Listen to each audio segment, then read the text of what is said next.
평생 남편과 자식 뒷바라지하며 그게 제 인생의 전부인 줄 알고 살았습니다. 서울에 있는 공대 나와 대기업 다니던 아들은 제 가슴에 달린 가장 빛나는 금메달이었습니다. 하지만 그 메달이 산산조각 나는 건 한순간이더군요.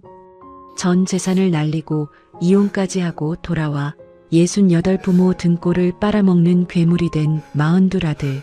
그런 자식이 안쓰러워 뒷바라지해온 제가 바보 같았습니다. 그런데 그때 하늘이 무너지는 소식이 들려왔습니다. 제가 누구인지조차 점점 잊어가고 있다는 선고였습니다. 기억이 지워져가며 다시 시작된 우리 가족의 뼈아픈 고백. 기억은 사라져도 사랑은 결코 지워지지 않는다는 그 뜨겁고도 시린 진실을 지금 들려드립니다. 사연 시작하기 전에 구독과 좋아요, 알림 설정 부탁드립니다. 평범한 사람들의 숨겨진 이야기를 매일 전해드리는 채널입니다. 저는 정명자, 올해 68입니다. 요즘 가끔 그 냄새를 맡는 꿈을 꿉니다. 꿉꿉하고 묵직한 그 기계 기름 냄새 말이에요. 젊은 시절엔 그게 그렇게나 싫었습니다. 남편이 공장에서 돌아오면 현관문을 열기도 전에 그 냄새가 먼저 마중을 나오곤 했지요. 작업복 하나하나에 배어든 냄새, 머리카락에도 손등 주름 사이에도 새카맣게 끼어있던 그 지독한 기름때.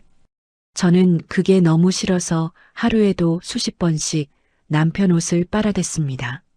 삶고 헹구고 또 삶아봐도 좀처럼 빠지지 않았죠. 그런데 있잖아요.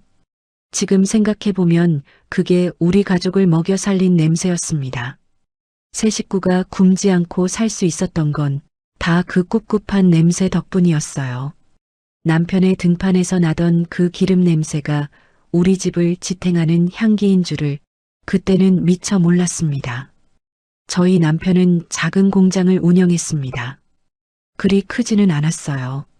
직원 15명, 남짓되는 작은 부품 공장이었지만 남편은 아침 6시면 나가 저녁 10시가 넘어야 돌아오곤 했습니다. 공휴일도 따로 없었죠. 추석 연휴에도 공장 돌아가는 기계 소리가 걱정이라며 하루 한 번은 꼭 들러야 직성이 풀리는 사람이었으니까요. 참 무뚝뚝한 사람이었습니다. 살갑게 안아주거나 다정하게 말을 건네는 법이 도통 없었지요. 애정 표현에 서툰 사람, 원래 성격이 그런 건 알고 있었지만 처음엔 그게 참 서운했습니다. 결혼한 지 얼마 안 됐을 때 친정 어머니께 하소연을 한 적이 있었어요. 그때 어머니는 웃으시며 그러셨죠. 사위가 도박을 하냐, 한눈을 팔더냐? 한눈 안 팔고 가족만 바라보면 됐지. 뭘 더 바라니? 그 말이 맞았습니다. 남편은 평생 단 한 번도 한눈을 팔지 않았습니다. 직원들 월급은 단 한 달도 밀린 적이 없었고 거래처 납품일은 몸이 아파도 꼭 지켜냈습니다. 새벽같이 일어나 나가고 밤늦게 돌아와 밥 한술 뜨고는 쓰러지듯 잠드는 날들. 그 사람은 그렇게 사는 게 당연한 줄 알았을 겁니다.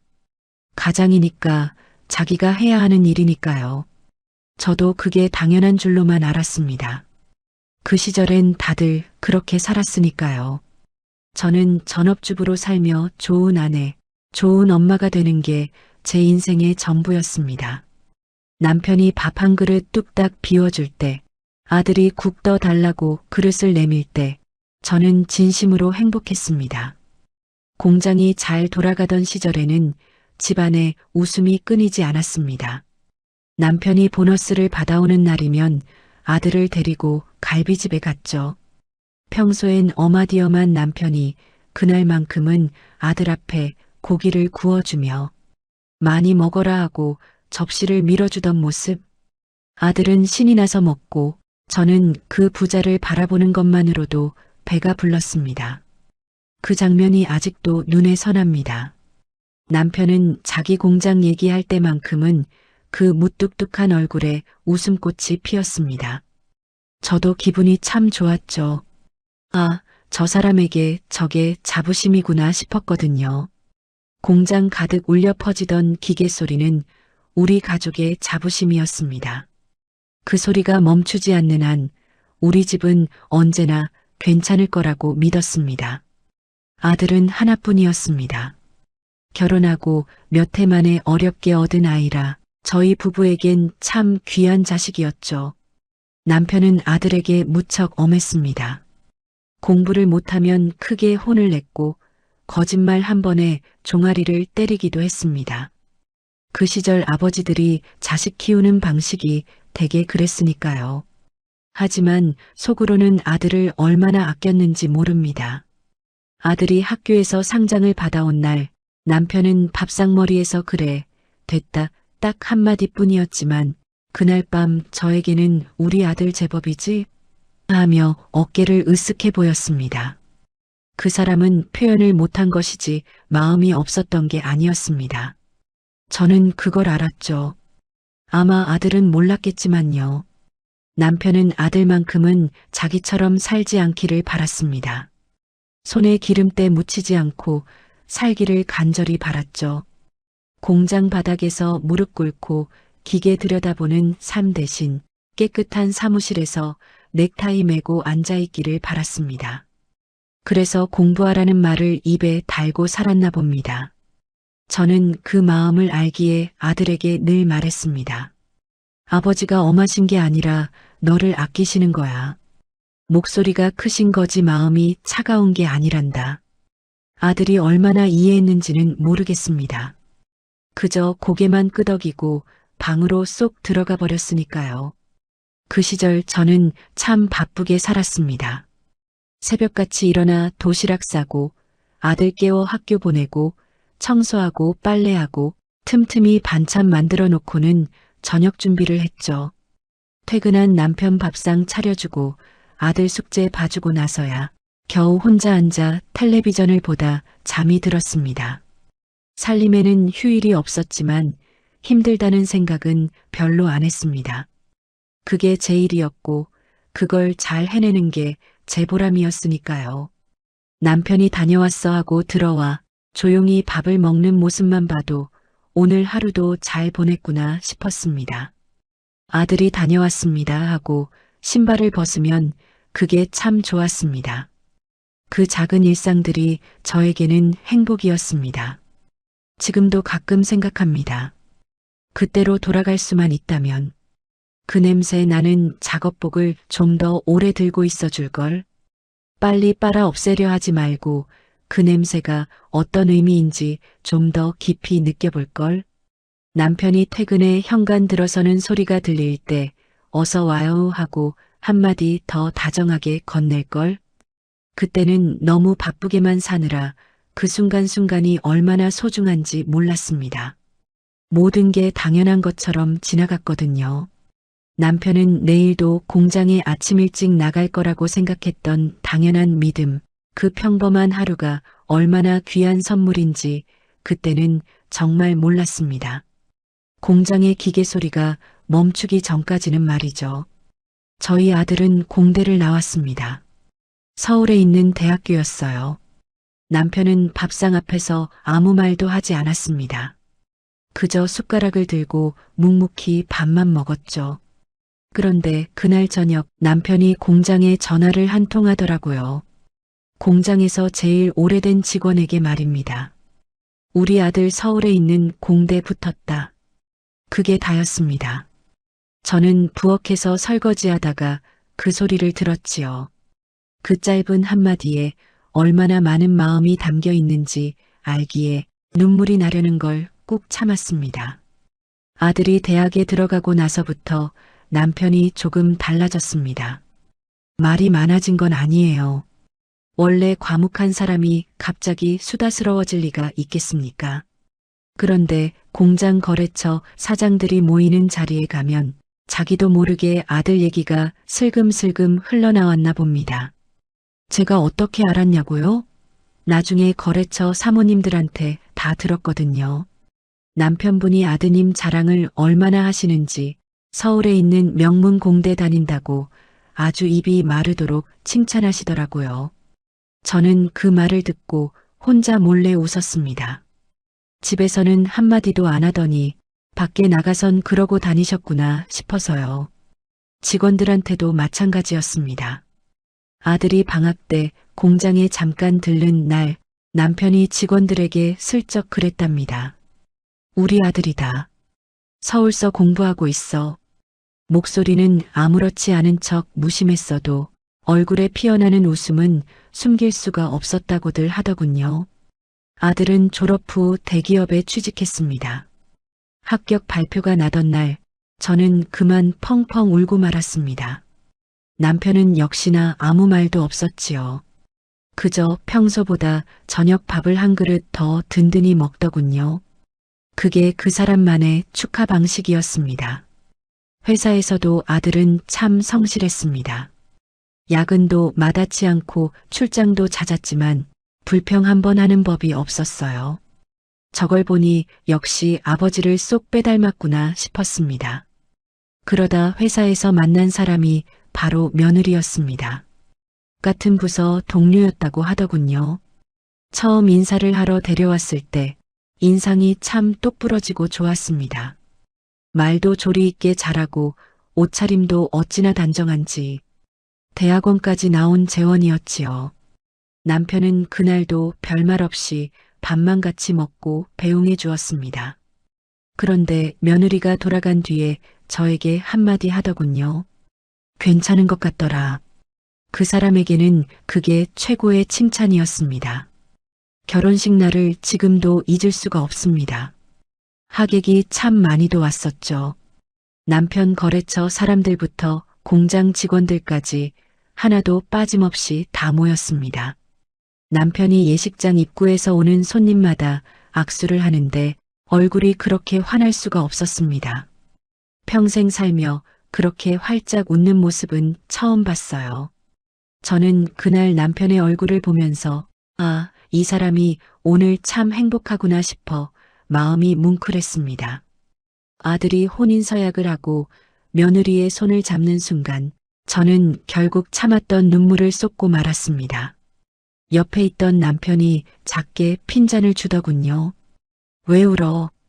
목소리는 퉁명스러웠지만 본인의 눈가도 이미 빨갛게 달아올라 있었습니다. 저는 그냥 못 본 척 해주었습니다. 그래야 그 사람 자존심이 설 테니까요. 그때부터였습니다.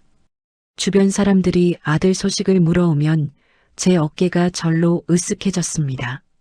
대기업 다니는 아들에 능력 있는 며느리까지 모임에서 다들 자식 얘기를 꺼내잖아요. 누구네 딸은 어디로 시집을 갔네.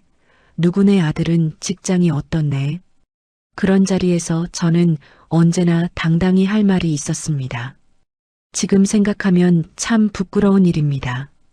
자식 자랑은 어디 가서 함부로 하는 거 아니라던데 아들 잘된 걸 마치 제 가슴에 단 훈장처럼 여기며 살았으니까요. 금방이라도 깨질 것 같은 금메달을 목에 걸고 자랑하며 살았나 봅니다. 아들 내외가 명절에 내려오면 집안이 환하게 밝아졌습니다. 며느리는 손 부지런히 일을 돕고 아들은 아버지 옆에 앉아 요즘 회사 돌아가는 이야기를 도란도란 들려주곤 했죠. 남편은 듣는 건지 마는 건지 묵묵히 고개만 끄덕였지만 그래도 그날만큼은 기분이 좋은지 평소 잘 안 마시던 술도 한 잔씩 받았습니다. 아들이 따라주는 술을 받아 마시는 남편의 모습. 저는 부엌에서 음식을 나르다 슬쩍 방 안을 들여다보곤 했습니다. 부자가 나란히 앉아 술잔을 기울이는 그 장면이 어찌나 보기 좋던지. 이 정도면 참 잘 살았다. 이 정도면 됐다. 그때는 정말로 그렇게 믿었습니다. 그런데 있잖아요. 그 금메달이 진짜 금이 아니었습니다. 그저 겉만 번쩍이는 것이었어요. 그 사실을 알게 된 건 어느 날 며느리에게서 전화 한 통이 걸려오면서부터였습니다. 공장이 기울기 시작한 건 어느 날 갑작스러운 일이었습니다. 오래 거래하던 납품업체가 그만 잠적을 해버린 거예요. 남편이 믿고 외상으로 납품해준 물량이 고스란히 떼이고 말았습니다. 한두 푼이 아니었지요. 남편은 처음엔 어떻게든 버텨보려 애썼습니다. 다른 거래처를 알아보고 대출도 끌어다 쓰며 직원들에게는 티끌만큼의 내색도 하지 않았습니다. 그 무거운 짐을 혼자 다 짊어지고 있었던 거예요. 하지만 결국 버티지 못했습니다. 공장 문을 닫던 날 남편이 직원들을 모아놓고 미안하다 한마디를 던지고는 돌아서서 더는 말을 잇지 못했다고 합니다. 나중에 저랑 친했던 직원이 저에게 전화로 안부 인사를 하며 전해주더군요. 저는 그 얘기를 듣고 남편의 얼굴을 차마 쳐다볼 수가 없었습니다. 평생 직원 월급 한 번 밀린 적 없던 자부심으로 살던 사람이 그 미안하다는 한마디를 뱉는 게 얼마나 죽기보다 힘들었을까요? 결국 빚을 갚기 위해 20년 넘게 산 아파트를 처분해야 했습니다. 아들 학교 보내고 명절 지내고 우리 가족의 역사가 켜켜이 담긴 집이었는데 말이죠. 이삿짐을 쌌습니다. 남편은 아무 말이 없었고 저 역시 입을 다물었습니다. 짐을 나르다 낡은 상자 안에서 아들의 초등학교 시절 사진이 나왔습니다. 환하게 웃고 있는 그 사진. 저는 그걸 한참 보다가 그저 조용히 상자 안에 다시 밀어 넣었습니다. 새로 이사한 곳은 방 2개짜리 작은 빌라였습니다. 짐을 다 풀고 나니 집이 꽉 차버렸습니다. 예전 집에서는 거실이 이렇게 좁게 느껴지지 않았는데 말이에요.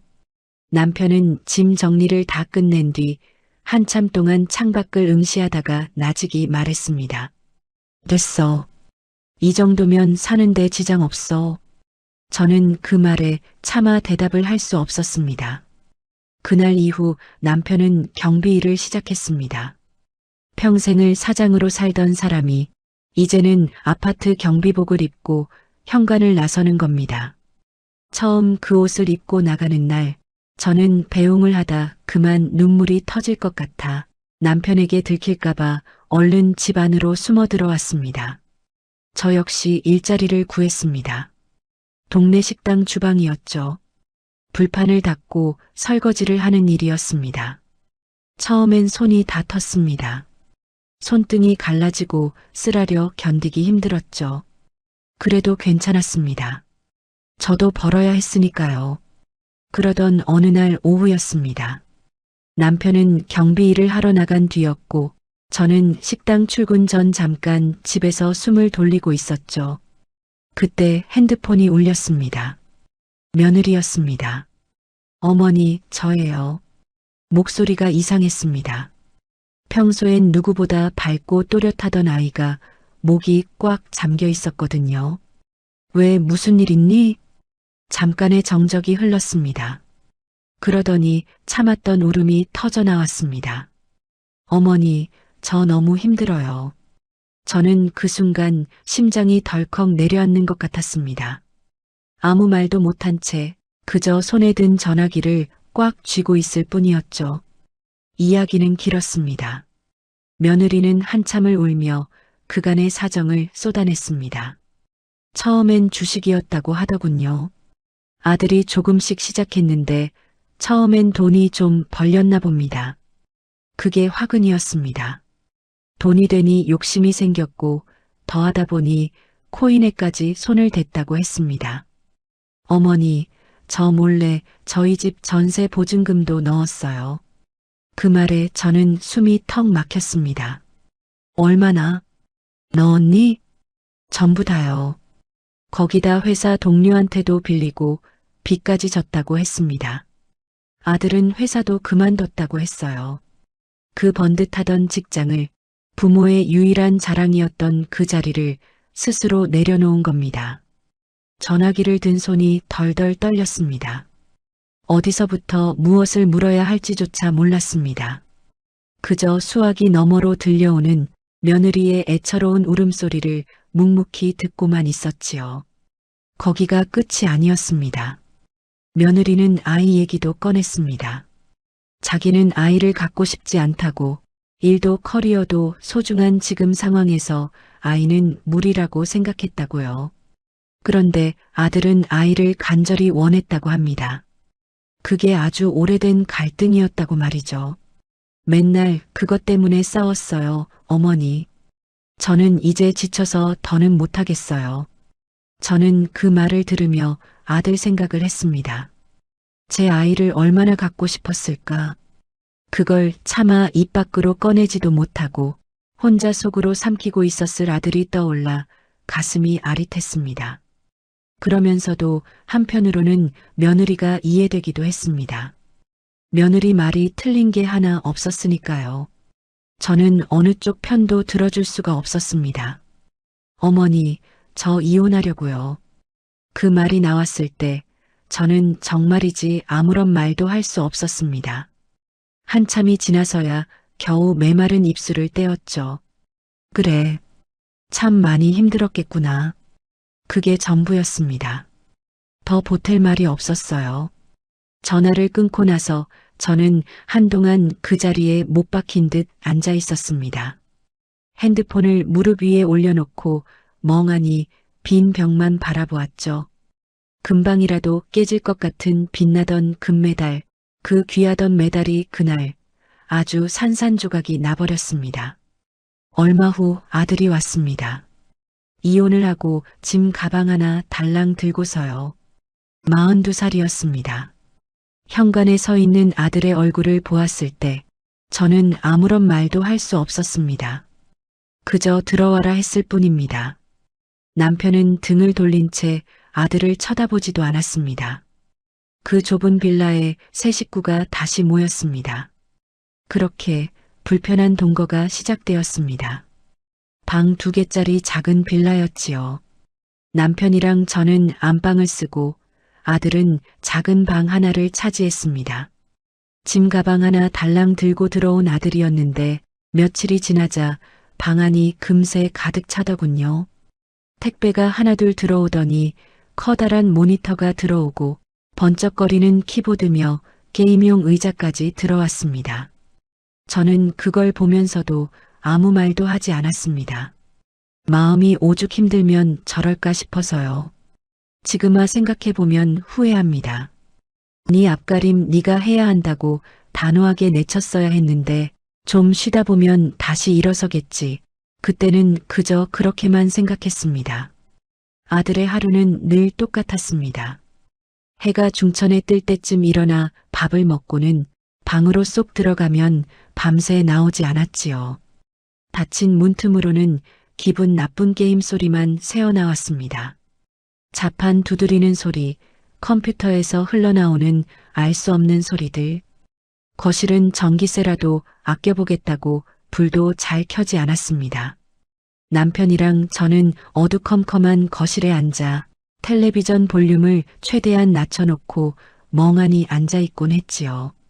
그런데 아들 방 문틈으로는 밤새도록 번쩍거리는 게임 모니터 불빛이 새어나왔습니다. 그 불빛이 어찌나 야속하던지요. 우리는 숨죽여 불을 끄고 살고 있는데 저 방에서는 밤새 저러고 있구나 싶어서 남편은 그 불빛을 보면서도 아무런 말이 없었습니다. 눈은 텔레비전을 향해 있었지만 정신은 다른 곳에 가 있는 사람처럼 보였지요. 아침이면 남편이 가장 먼저 일어났습니다. 옷을 갈아입고 조용히 집을 나섰지요. 밥도 잘 안 먹고 나갈 때가 많았습니다. 제가 서둘러 일어나 밥을 차려놓아도 됐어. 그냥 나갈게 하고는 나가버렸습니다. 그 뒷모습을 볼 때면 제 마음은 갈기갈기 무너지는 것 같았습니다. 저도 곧장 식당으로 나갔습니다. 오전 10시부터 저녁 9시까지 산더미 같은 불판을 닦고 설거지를 하고 나면 손이 퉁퉁 부어올랐습니다. 그래도 하루도 쉬지 않고 나갔지요. 그렇게 우리 노부부 둘이 벌어온 돈으로 연금으로 세 식구 입에 풀칠하며 생활비를 댔습니다. 남편 몰래 아들이 안쓰러워 숨뒀던 비상금을 조금씩 꺼내서 아들에게 쥐어줬어요. 면접 보러 갈 때 차비라도 해라 하면서요. 아들은 내 눈을 피하면서 그 돈을 받아 챙겼습니다. 가끔은 제 지갑에 손을 대기도 했어요. 식탁 위에 둔 제 지갑에서 5만 원짜리 몇 장이 사라져도 저는 모른 척했습니다. 오죽하면 엄마 지갑에 손을 댈까 싶어서요.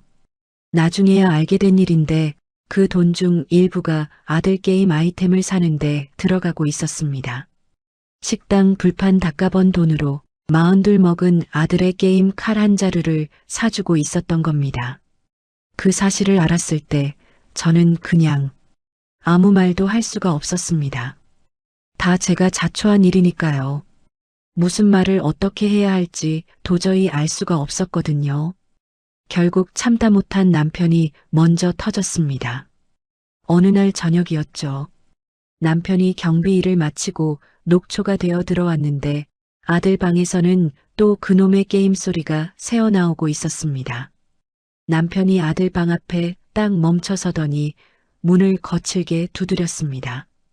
야, 조현민. 아들이 헤드셋을 끼고 있었는지 대답이 없자 남편이 벌컥 문을 열었습니다. 내 나이 70이 다 됐는데 엄마랑 아버지는 밖에서 몸 부서져라 일하고 있다. 네가 그러고도 사내 새끼냐? 난 널 그렇게 키운 적 없어. 남편의 목소리가 파르르 떨리고 있었습니다. 화가 난 건지 아니면 서러운 건지 아마 둘 다였겠지요. 아들은 아무 대꾸도 하지 않았습니다. 그저 멍하니 모니터 화면만 바라보고 있었죠. 남편이 문을 닫고 나왔습니다. 쾅 소리가 온 집안을 흔들었습니다. 저는 부엌에서 그 소리를 들으며 하던 일을 멈추고 한참을 그대로 서 있었습니다. 그날 이후 아버지와 아들은 서로 말을 섞지 않았습니다.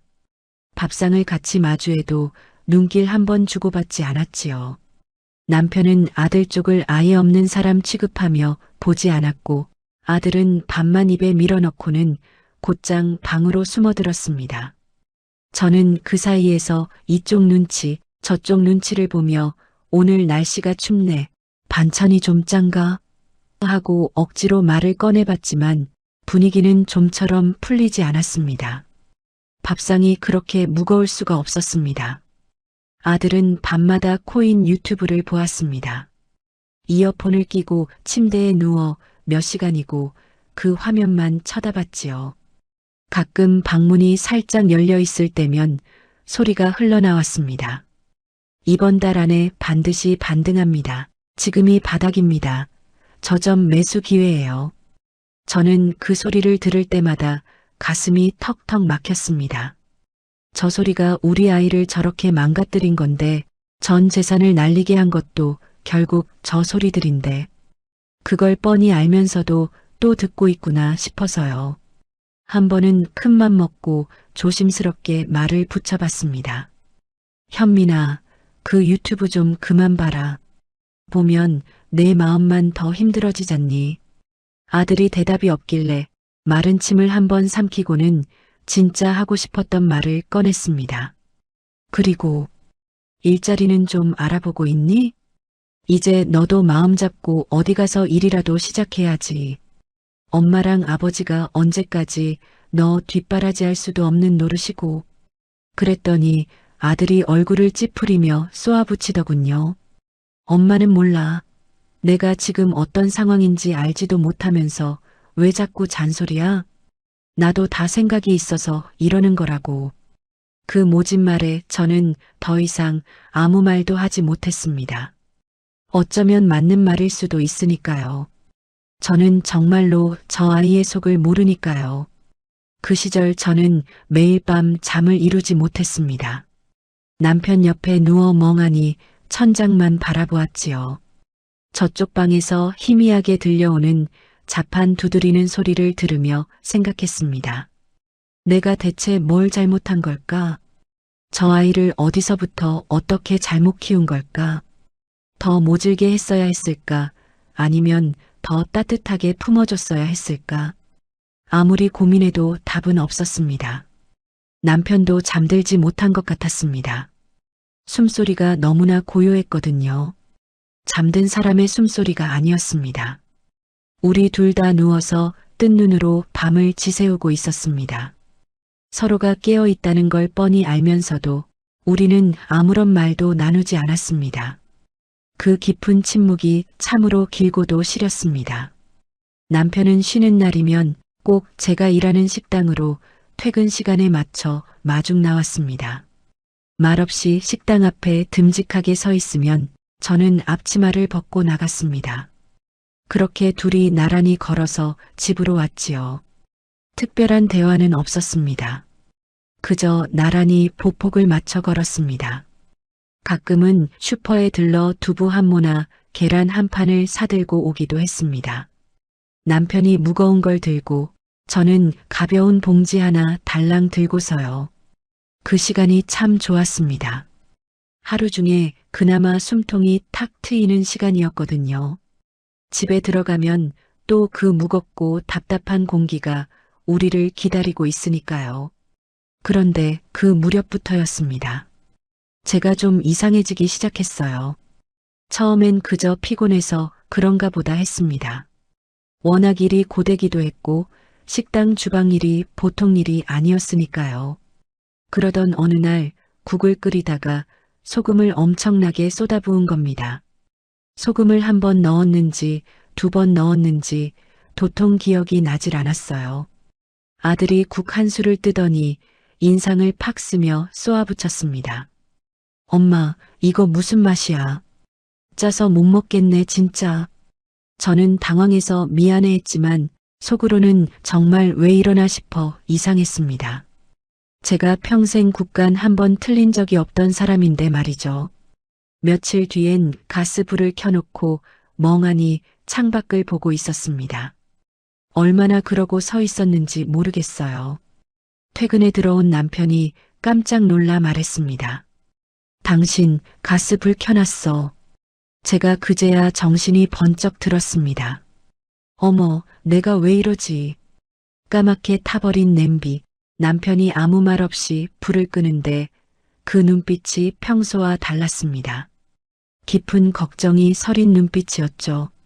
당신 무슨 생각을 하길래 요즘 이렇게 멍해 있는 거야? 저는 그 말을 듣고도 못 들은 척 고개를 돌렸습니다. 어느 평일 출근길 버스를 타려고 올랐다가 갑자기 지갑을 안 가져온 것 같은 거예요. 분명히 가방에 넣은 기억이 나는데도 손에 잡히질 않았습니다. 결국 버스에서 내려 헐레벌떡 집으로 되돌아왔지요. 가방을 다시 샅샅이 뒤졌더니 지갑은 그곳에 그대로 있었습니다. 처음부터 가방 안에 있었던 거예요. 멍하니 그 자리에 서서 생각했습니다. 내가 왜 이러지? 내가 왜 이러나? 그 말을 속으로 몇 번이나 되뇌었는지 모릅니다. 방금 한 말을 또 하는 일도 생겼습니다.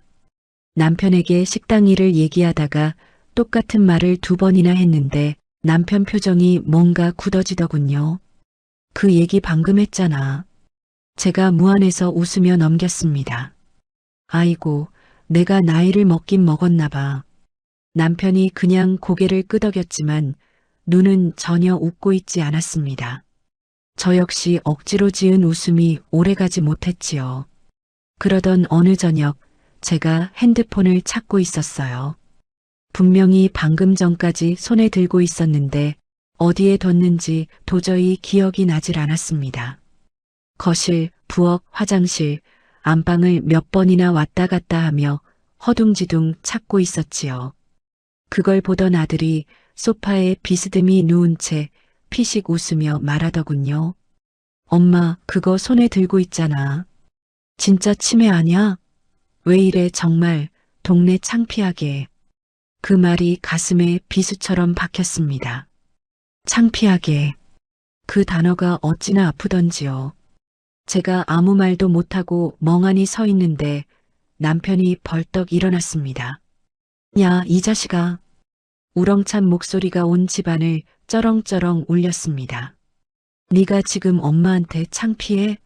네가 창피한 거지. 42살 먹은 놈이 부모 등골 빨아먹으면서 엄마한테 창피하다고? 당장 그 입 닥쳐. 아들이 움찔하며 굳어버렸습니다. 평생 처음 보는 아버지의 표정이었을 겁니다. 그냥 화가 난 게 아니었습니다. 오장육부가 뒤집어진 사람의 처절한 얼굴이었죠. 남편이 씩씩거리며 안방으로 들어갔고 문이 쾅 닫혔습니다. 아들은 아무 말도 못한 채 소파에 굳어 있었고 저는 그 자리에 서서 핸드폰을 손에 꼭 쥐고 있었습니다. 어떤 단어가 머릿속을 떠나지 않았습니다. 설마. 그날 밤 남편 옆에 누웠을 때 남편이 먼저 말을 꺼냈습니다. 당신 요즘 좀 이상한 거 알지? 저는 대답하지 않았습니다. 병원 한번 가봐. 짧게 뱉은 그 말이 다였습니다. 저는 한참 뒤에야 겨우 입을 열었습니다. 응, 알았어. 눈을 감았지만 잠은 오지 않았습니다. 나를 잃어버리는 건 괜찮은데 내 새끼, 내 남편, 우리 가족 얼굴까지 잊어버릴까봐 그게 너무나 겁이 났습니다. 병원에 가기로 한 날 남편이 같이 가겠다고 나섰습니다. 마침 경비일을 쉬는 날이었지요. 아침에 일어나더니 아무 말 없이 외출복으로 갈아입고 있었습니다. 혼자 가도 돼요. 제 사양에 남편은 같이 가 딱 한마디를 던졌습니다. 더 묻지 않았습니다. 신경가였습니다. 접수를 하고 기다리는 동안 남편은 내내 아무런 말이 없었습니다. 핸드폰을 집어들었다가 다시 내려놓고 시계를 보다가 또 다른 곳을 하염없이 바라보고 저는 그 옆에 앉아 두 손을 무릎 위에 얌전히 올려놓고 있었습니다. 심장이 자꾸만 두근거렸지요. 별것 아닐 거야. 그냥 나이 들어서 깜빡거리는 거겠지. 속으로 몇 번이나 되뇌었는지 모릅니다. 검사는 여러 가지였습니다. 이것저것 묻기도 하고 기억력 검사도 이어졌습니다. 그러다 어떤 문항에서 제가 그만 꽉 막혀버렸습니다. 분명히 알 것 같은데 입 밖으로 말이 나오질 않는 겁니다. 손이 파르르 떨렸습니다. 남편은 검사실 밖에서 기다리고 있었습니다.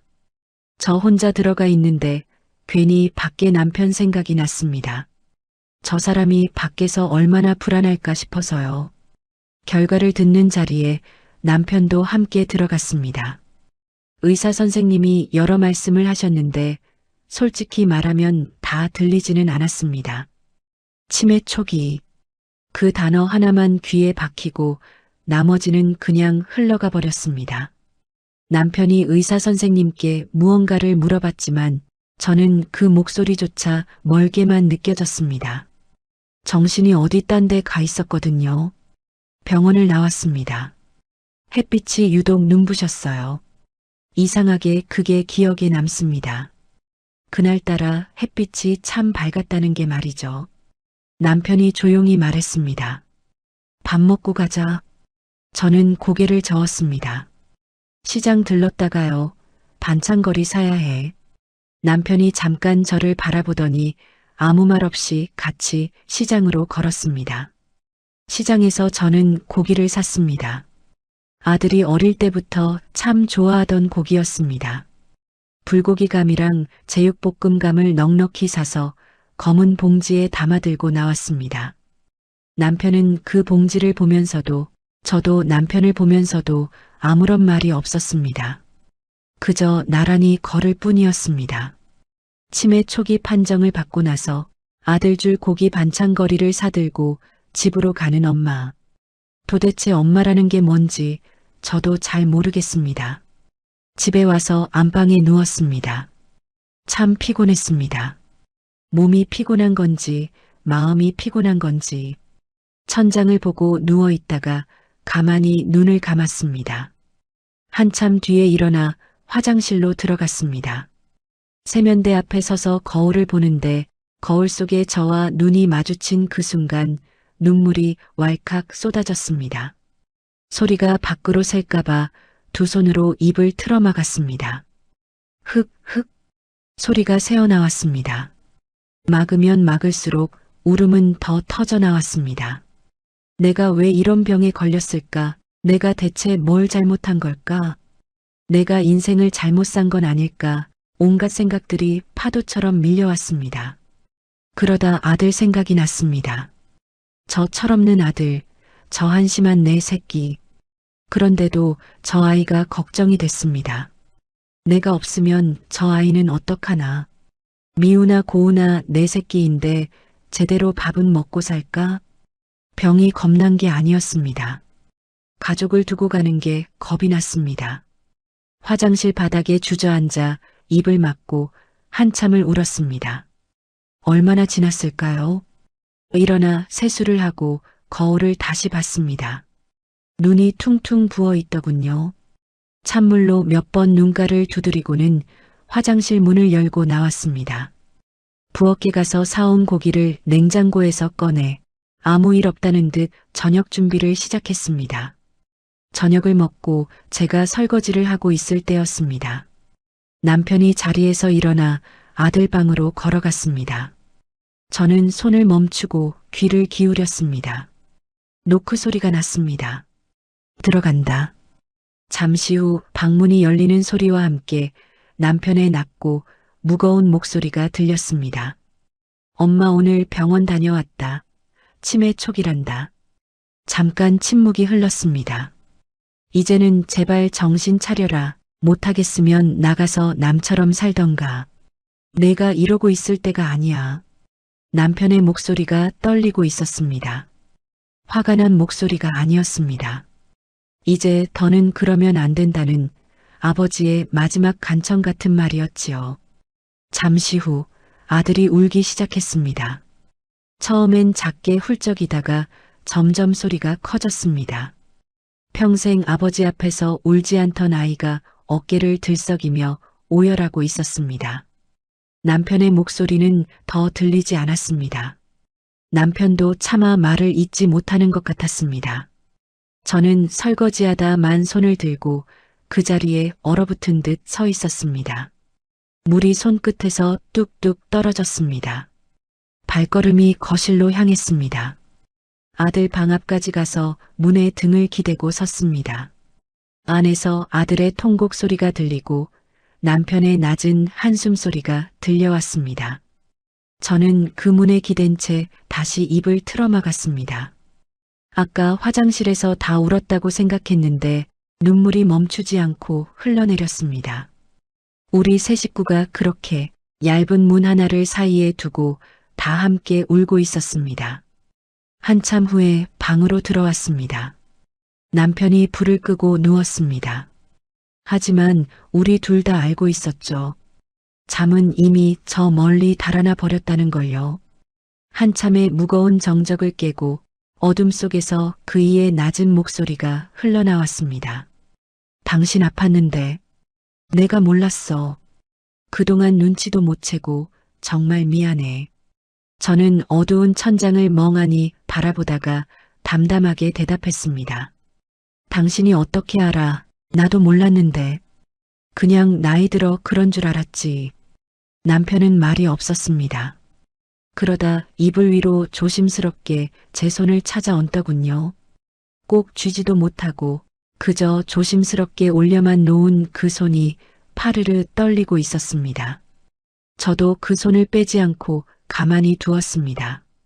평생 당신 고생만 시켰어. 그이가 짧게 숨을 들이켜더니 말을 이었습니다. 당신 처음 시집 왔을 때 고운 손이었는데 내 뒷바라지 하느라 공장 뒷바라지 하느라 다 망가졌네. 이제 좀 편하게 해주나 싶었더니 사업 말아먹고 환갑 넘은 사람 식당 불판 닫게 하고. 남편의 목소리가 점점 젖어들었습니다. 나 만나서 당신 참 고생 많았다. 미안하다는 말도 못하는 못난 놈 만나서 평생 속 한 번 못 풀어보고 살게 해서 내가 정말 죽을 죄를 졌어. 어둠 속에서 억눌린 울음소리가 들려왔습니다. 평생 제 앞에서 눈물 한 방울 안 보이던 그 거대한 거인 같던 남자가 입술을 깨물며 소리 죽여 울고 있었습니다. 저는 그이의 손을 맞잡았습니다. 거칠어진 제 손이 경비일을 하며 거칠어진 그이의 손을 덮었습니다. 남편은 제 손등 위로 뜨거운 눈물을 뚝뚝 흘렸습니다. 제 손등이 금세 축축하게 젖어들었지요. 당신 없으면 나 안 돼. 그러니까 제발. 나보다 먼저 잊어버리지 마. 나 당신 없으면 아무것도 아니야. 평생 알았어. 됐다. 그 말밖에 모르던 무뚝뚝한 남편이 처음으로 저에게 건넨 애절한 고백이었습니다. 저는 그 손을 꼭 쥐어주며 속으로 생각했습니다. 그래요. 당신 두고 어디 안 가요. 내 기억이 다 녹아 없어져도 내 몸이 당신의 이 눈물 온도는 기억할 거예요. 그렇게 우리 노부부는 어둠 속에서 서로의 거친 손을 맞잡은 채 긴 밤을 함께 울었습니다. 그날 이후 아들이 달라졌습니다. 그렇다고 하루아침에 사람이 싹 바뀐 건 아니었어요. 처음엔 그저 방에서 나오는 시간이 조금씩 늘어났습니다. 밥만 먹으면 곧장 방으로 숨어들던 아이가 식탁에 좀 더 오래 앉아 있었습니다. 말은 없었지요. 그냥 멍하니 앉아 있었습니다. 저도 굳이 말을 걸지 않았습니다. 그저 곁에 머물렀습니다. 그 고요한 머무름이 우리에겐 새로운 시작이었습니다. 어느 날 아침이었습니다. 제가 약을 챙기고 있었어요. 병원에서 처방받은 약이었습니다.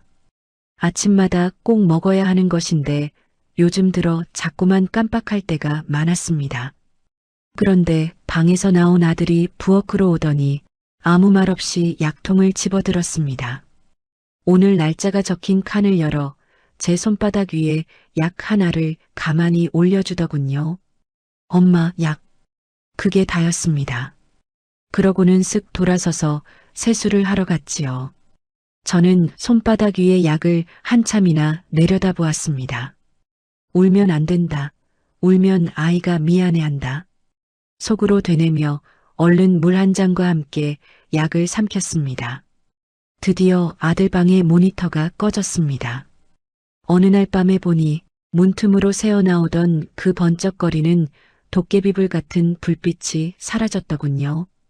밤 10시가 넘었는데도 방 안이 적막했습니다. 남편이랑 저는 거실에서 눈길을 주고받았습니다. 아무 말도 하지 않았습니다. 그저 못 이긴 척 텔레비전에 눈을 고정했지요. 다음 날도 그 다음 날도 조용했습니다. 지긋지긋하던 게임 소리도 가슴을 답답하게 하던 코인 유튜브 소리도 더는 들리지 않았습니다. 아들은 그렇게 자신의 신기루를 스스로 끄고 밖으로 나올 준비를 하고 있었습니다. 아들이 집을 나선 건 그로부터 며칠 뒤였습니다. 새벽 4시였지요. 화장실에 가려다 현관에서 운동화 끈을 꽉 조여 묶고 있는 아들을 봤습니다. 어디 가니? 제 물음에 아들이 고개를 들었습니다. 물류센터. 일용직으로 잠깐 해보려고. 저는 아무 말도 할 수 없었습니다. 무슨 말이든 해주고 싶었지만 그저 꾹 참았습니다. 그래. 조심히 다녀와라. 문이 조용히 닫혔습니다. 저는 한참 동안 그 닫힌 문을 멍하니 바라보았습니다. 처음엔 몸이 많이 힘들었나 봅니다. 퇴근하고 돌아오면 소파에 앉자마자 꼼짝도 못하고 잠이 들곤 했으니까요. 밥도 잘 못 넘길 정도로 지쳐 보일 때가 있었습니다. 저는 모른 척하며 국을 더 뜨겁게 데우고 고기 반찬을 아들 쪽으로 슬쩍 더 밀어주었습니다. 아들은 말없이 그 밥그릇을 깨끗이 비워냈습니다. 어느 날 저녁이었습니다. 식탁에 팔을 올리고 있는 아들의 손을 보게 되었습니다. 손마디가 퉁퉁 부어 있더군요. 손등 여기저기 긁힌 자국이 있고 어느새 거친 굳은 살이 박여 있었습니다. 그 손을 보는데 갑자기 남편 생각이 났습니다. 젊은 날 공장에서 기름때 묻혀가며 기계를 만지던 그이의 손이랑 꼭 닮아 있었습니다. 이제 이 아이가 진짜 어른이 되려나 보구나. 말은 하지 않았습니다. 그저 속으로만 대견하고 미안한 마음을 삼켰습니다. 아버지와 아들은 여전히 말이 없었습니다. 밥상에서 눈을 마주치는 일도 거의 없었지요. 하지만 예전의 그 서늘한 공기가 아니었습니다. 예전의 침묵이 서로를 외면하는 벽이었다면 이제는 서로의 수고를 묵묵히 인정해주는 쉼표 같았습니다. 아들이 퇴근에 들어오는 소리가 들리면 남편이 보던 채널을 멈추고 귀를 기울이는 게 보였습니다. 아들이 다녀왔습니다 하고 인사를 하면 남편은 대답 대신 고개를 슬쩍 끄덕였습니다. 그러더니 작게 그랬어요. 밥은 먹었냐? 아들이 잠깐 멈칫했습니다. 아니요, 아직이요. 그래, 씻고 나와서 밥 먹어라. 그게 다였습니다. 저는 부엌에서 그 모습을 보며 혼자 웃었습니다.